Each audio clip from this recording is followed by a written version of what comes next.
It's go time. Welcome back, family. I'm so glad that you are here. I have a quick question for you.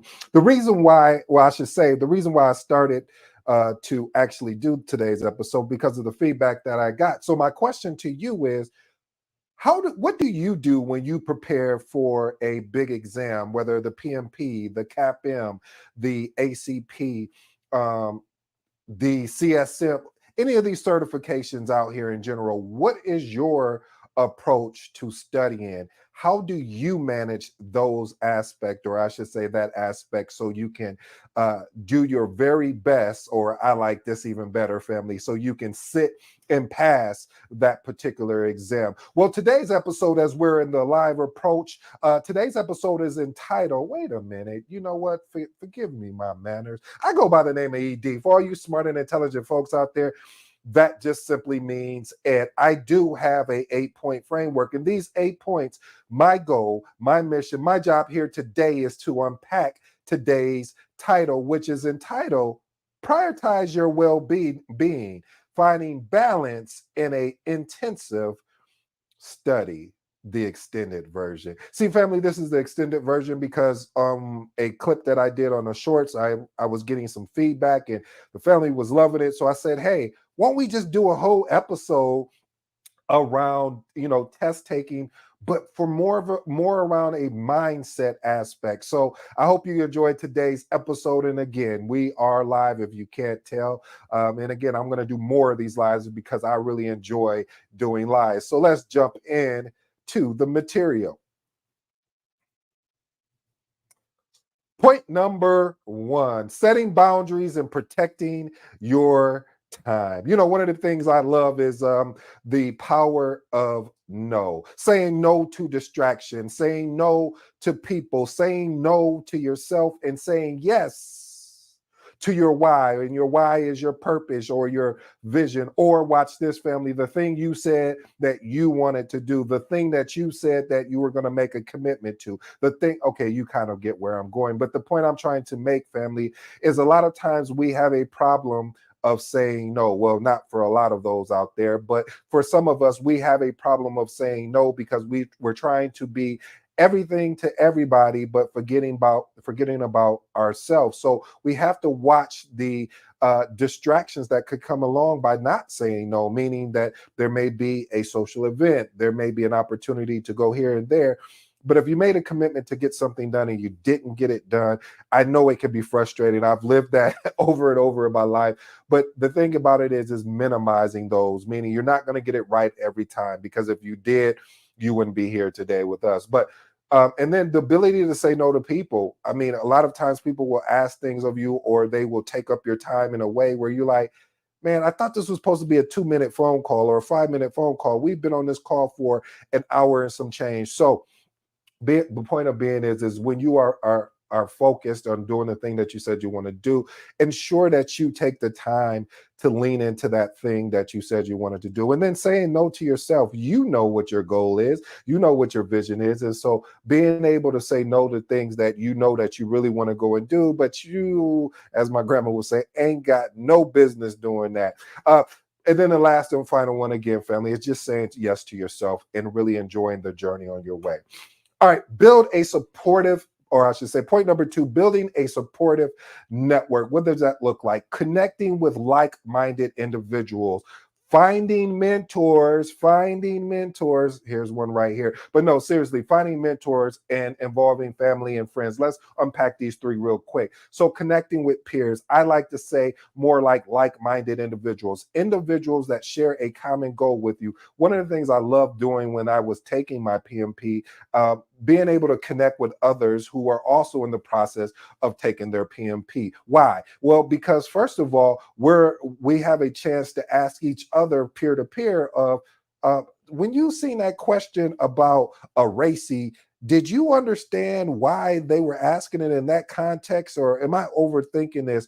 And someone may be able to put it in some words that you can understand, being that they're also doing the same thing. So, and then just being around like-minded people that encourage you, that promote you, that want to see you grow, and are just excited that you're just there's as excited for you as you are for yourself. Then seeking mentors, as you know, I am huge. I am a big proponent. I may just start getting me a shirt. I may show up here one day, family, with just a shirt and say, I love mentors. Listen, mentorship is key. I don't know many people that have had success without some type of mentorship. For me, I believe you should have a mentor, or as I say, a council of people that you can turn to, that their strength can to answer the questions that you're looking for that needs to be answered. And then, of course, the last and final one: involve family and friends on your progress as far as where you're going, as far as test taking or anything like that on your vision. But today we're referencing the test taking aspect of things. All right. Point number 3, develop an emotional resilience. Listen, I had to hit you with that type of laugh, because family, one of the things when you look at it, when you are preparing and going through the testing materials and going through the process, it could be stressful. I know a lot of people won't admit that. I know you guys have no stress. You're good. I'll speak for me.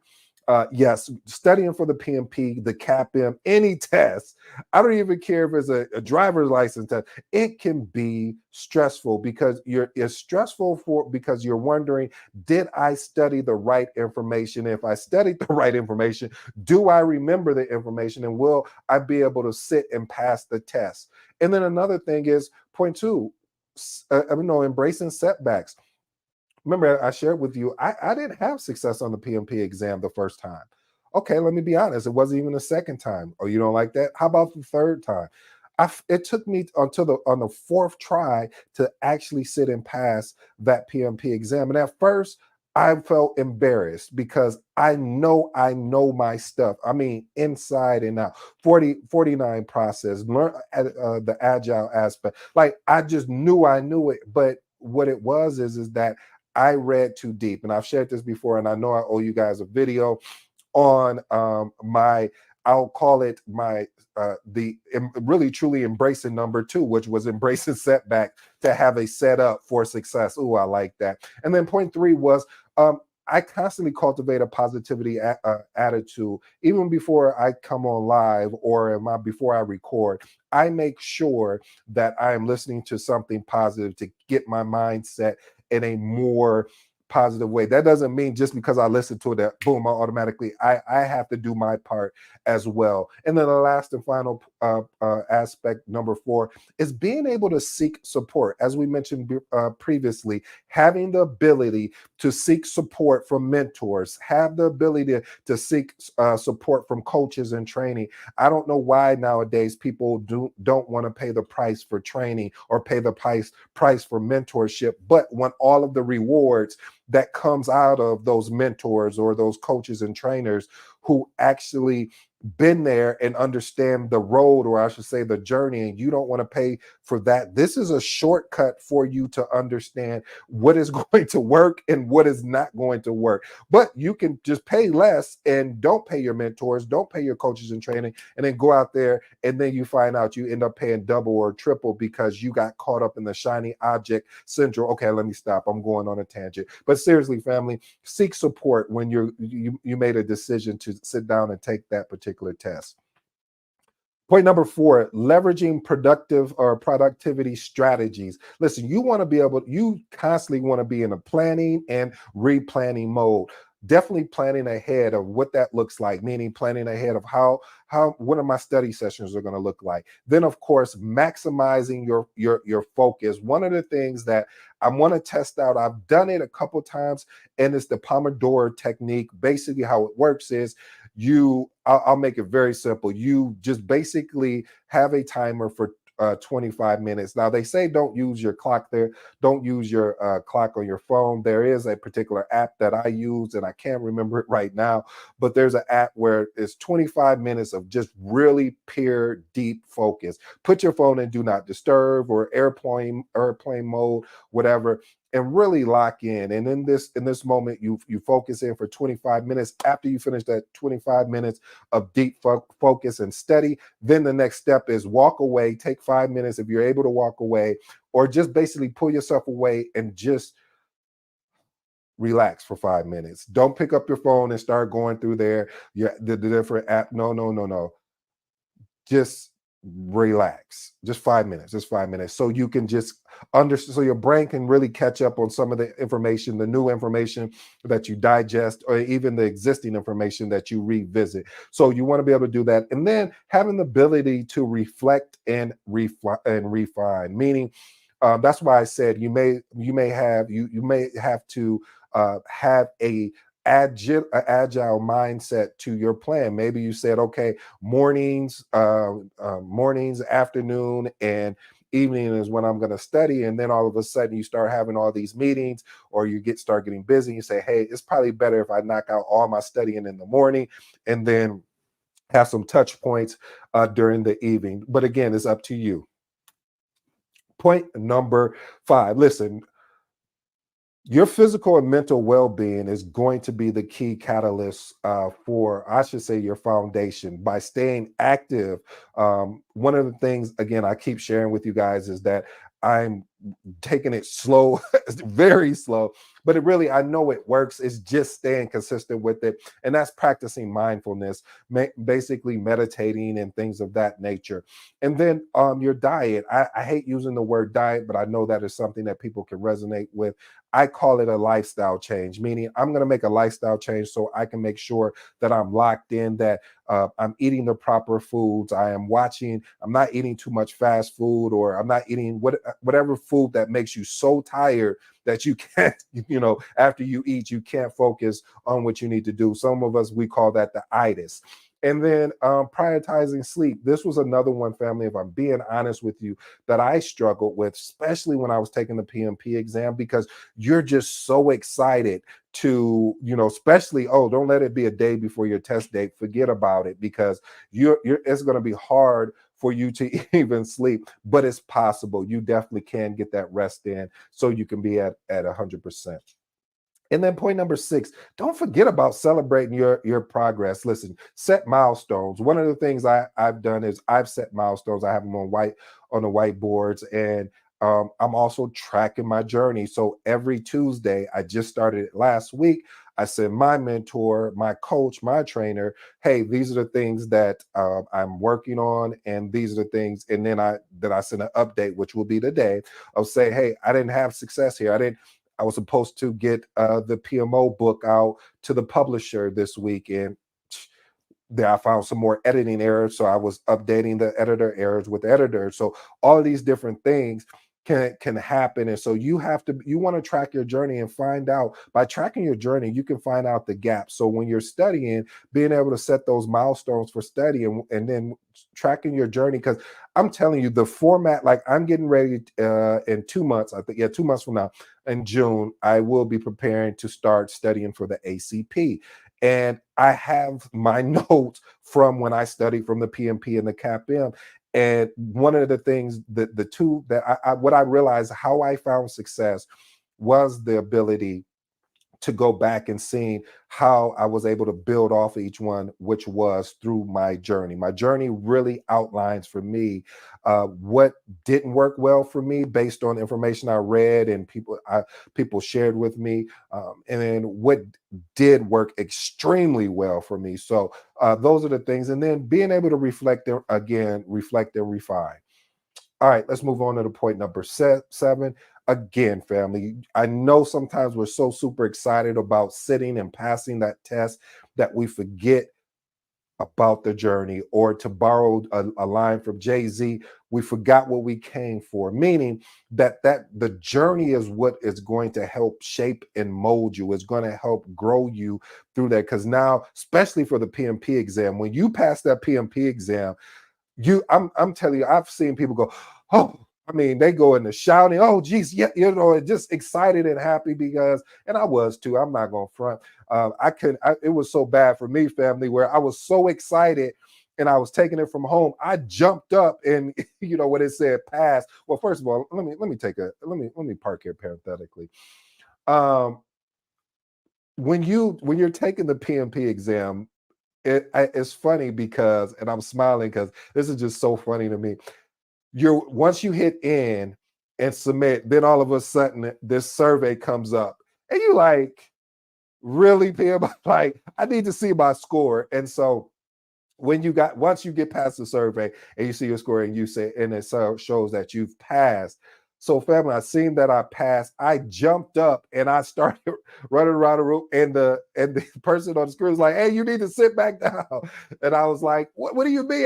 The exam is over with. Like, I can't go back and change anything. I passed. Do you know how hard? So I started going and just looking back in my journey, family, and just had the ability that I had to remain curious, not to give up, to be adaptable, and to really know that nothing just happens, meaning that it was such that journey for me of getting my PMP. I will be able to help other people that have started creating self-doubt, that started creating self-hate, that started creating self-distractions because they didn't have success on their PMP or their CAPM. I've experienced both, so I can walk them through it and let them know, look, I made it to the other side. You can too. Come on, let me show you how. And the last and final point, family, point number 8, make sure, family, that if you have the space in your apartment, your home, that you find a dedicated study space. Reason why is it's going to enhance your focus and productivity. And when you don't have like a place where you can go and study, your books and everything is going to be all in, all over the place. When you have a significant place to study, everything is there. So when you go and study, all the material, all the documents is there, everything that you need. All you need is to log in if it's in your computer, and that's it.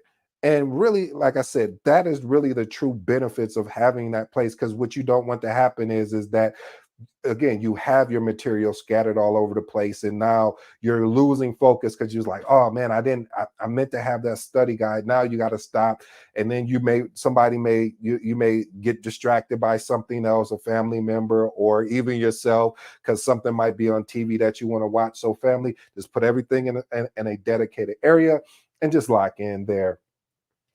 And last and finally, family, these are my closing remarks. Mastering a daily structure, basically identify what works well for you. You probably want to test out, you want to continue to experiment. For me, when I was studying for the PMP as well as the CAPM, I realized getting up early in the morning, whether it was whether it was 2 or 3 hours before my shift, or after, and then afterwards studying again, after work as well as at lunchtime, and then protecting my study time. So again, I get, like I was talking about, just having the ability to really organize where all my stuff, my information is, as well as putting my phone in airplane mode or do not disturb, and communicating to family members and friends like, hey, I'm not going to be available for 2 hours or 3 hours, whatever I've allowed it for that time to study. And then the last and final closing remark, family, is building a support network. Just getting with like-minded individuals, getting with accountability partners are going to be key for you. Family, I really hope you enjoyed today's episode. I go by the name of ED. This has been I'm really enjoying this new kind of experience. I hope you guys are as well. We're doing more lives. We want to dominate. We want to disrupt. And how do you do that? Talk to them, AI. Practice. So with that being the case, family, again, I appreciate you. I hope you enjoyed today's episode. Until next time, you know my motto. You know my slogan. It's just easy. I'm out of here. Thank you, family. I appreciate you.